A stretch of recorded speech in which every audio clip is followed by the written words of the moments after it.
Olá, Psi! Seja muito bem-vindo ao meu canal Papo de Consultório comigo, Eliane Oliveira. Eu sou psicóloga clínica, especialista em terapia cognitivo-comportamental e esse é o segundo vídeo da nossa série sobre ciúme. No primeiro vídeo, então, eu trouxe os aspectos gerais do ciúme, o porquê que ele existe, por que ele se faz presente aí nas relações interpessoais e a ideia é que nesse vídeo, então, de hoje, a gente trabalhe como a gente vai manejar, então, como que a gente vai ajudar o nosso paciente que está aí disfuncional por conta do ciúme, a trabalhar isso melhor dentro da relação dele e também para si mesmo, ok? Então hoje a gente vai entender como que a TCC trabalha o ciúme.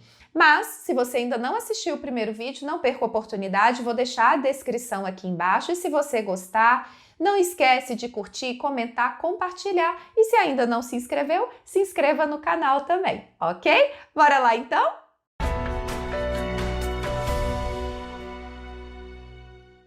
Bom, então, primeira coisa que a gente precisa trabalhar dentro do nosso consultório é ajudar o nosso paciente a compreender essa emoção, a compreender o porquê que o ciúme está existindo dentro da relação dele.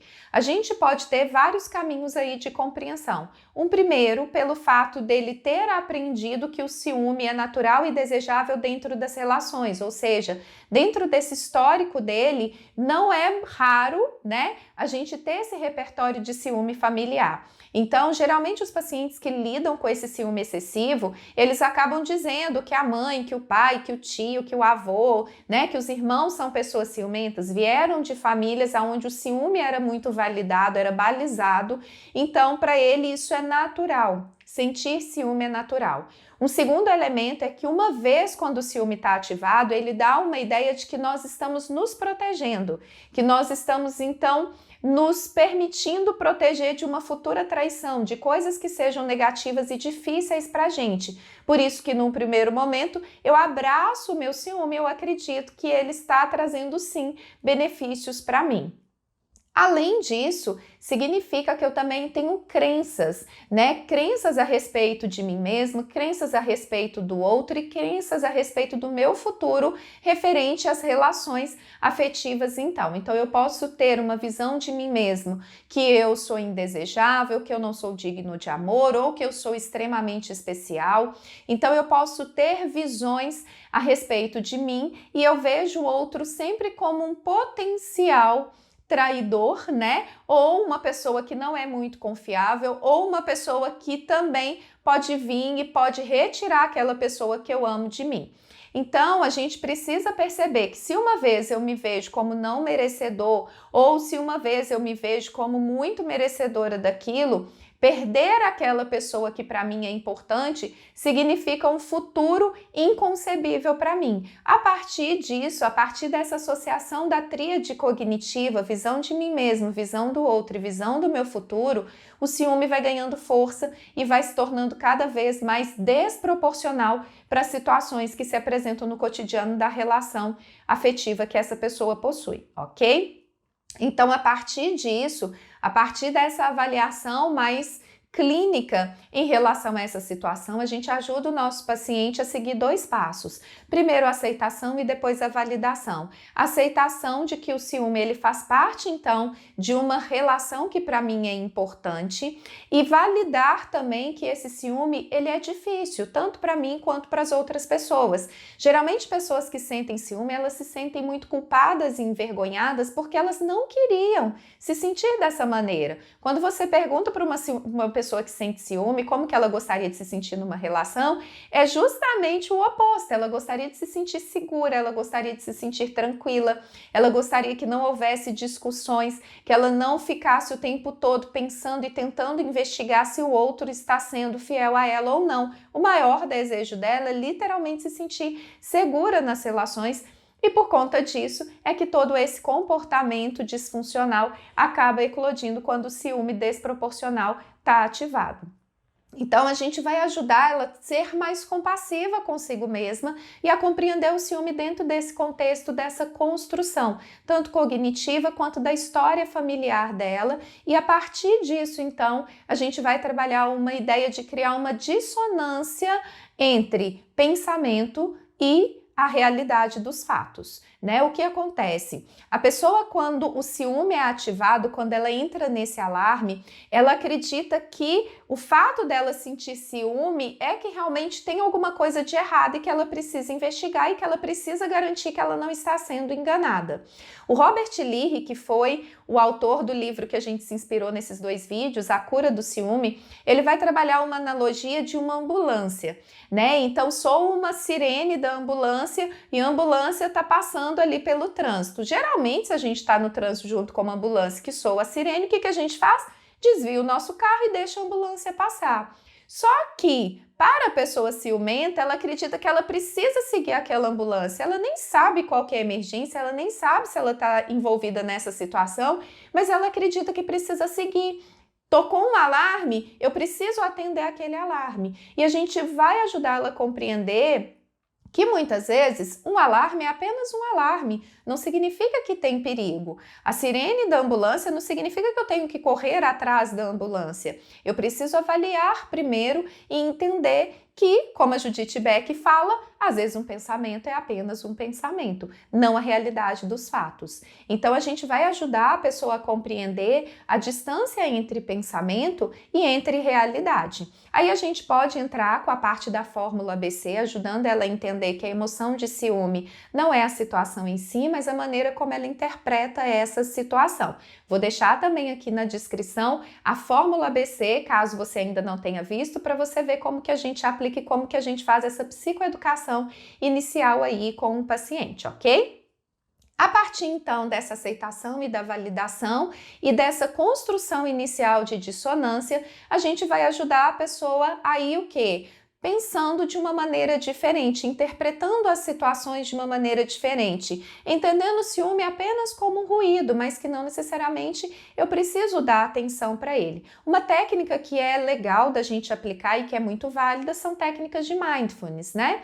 Mindfulness é a atenção plena, mas nesse caso eu também posso trabalhar uma ideia de fazer uma meditação, por assim dizer, sem julgamento, uma meditação com aceitação. Então, toda vez que vem o pensamento ciumento, eu fecho os meus olhos e eu observo distante aquele pensamento. Eu não tento criar nenhum julgamento, eu apenas observo aquele pensamento. Minha namorada está me traindo como uma frase. Minha namorada está me traindo. Ok, mas isso é um pensamento, isso são palavras. Eu dou poder para essas palavras. Quem faz a escolha de dar poder para isso sou eu. Então, a partir do mindfulness, né, a gente vai trabalhando uma ideia de aceitar esses pensamentos apenas como pensamentos. Mas, ao mesmo tempo, que a gente também pode preencher o nosso tempo com outras coisas que também são importantes e são satisfatórias. Eu costumo dizer dentro do consultório que é trazer a pessoa para o centro da própria vida, porque o ciúme, como diz Robert Leahy, sequestra a pessoa, né? É uma emoção sequestradora. Quando a gente está com o ciúme, ela sequestra todo o restante da nossa vida. Então, ela vai sequestrar aí o tempo, a dedicação, a energia, os pensamentos. Então, ao invés de eu estar, gerando pensamentos mais produtivos, mais funcionais para outras áreas importantes da minha vida, tendo energia para trabalhar outras coisas, eu estou aprisionada, sequestrada ali pelo ciúme. E isso vai nos ajudar também a trabalhar uma outra técnica que é a análise de custo-benefício. Qual que é o custo e qual que é o benefício de sentir ciúme dentro daquela relação.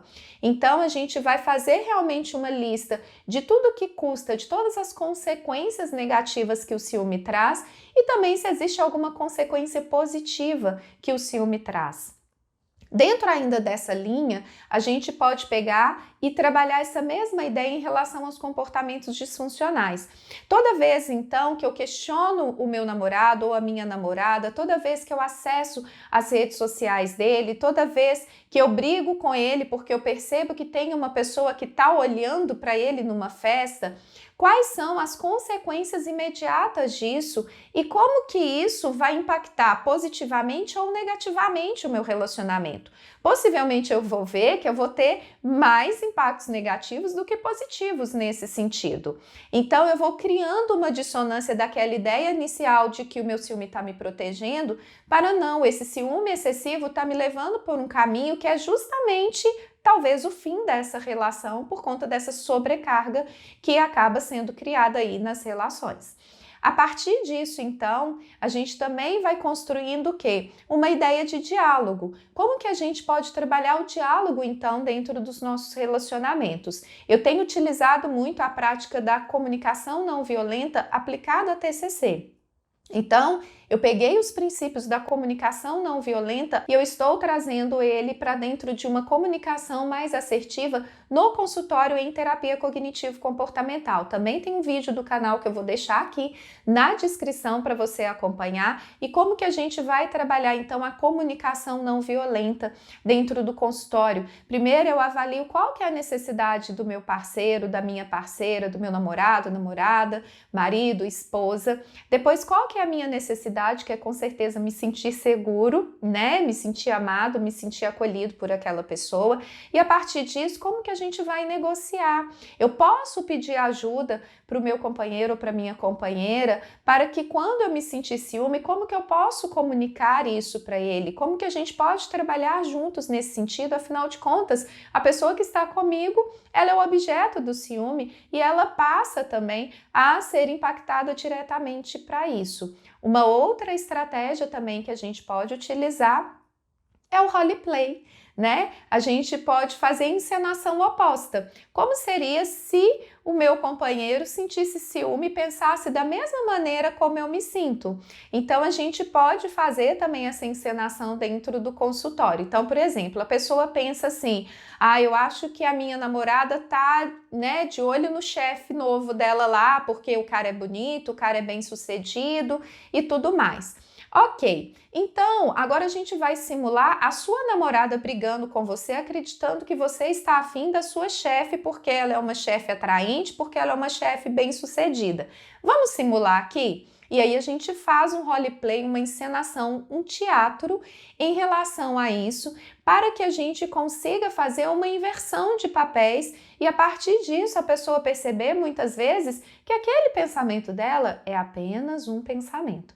Então a gente vai trabalhar muito manejo cognitivo, fazendo também questionamentos, né, buscando evidências daqueles pensamentos, criando essa dissonância, né, entre pensamento e emoção, criando a dissonância entre os benefícios apenas que são apresentados pelo ciúme num primeiro momento, ajudando a pessoa a avaliar isso mais claramente dentro da cabeça dela e também criando soluções a partir de um diálogo, a partir de uma construção coletiva com a pessoa com quem ela se relaciona, ok?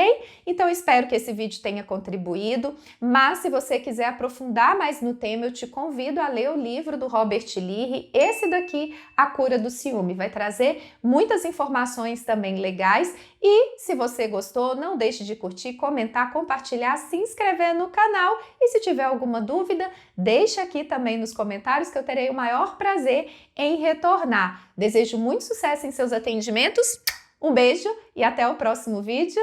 Tchauzinho!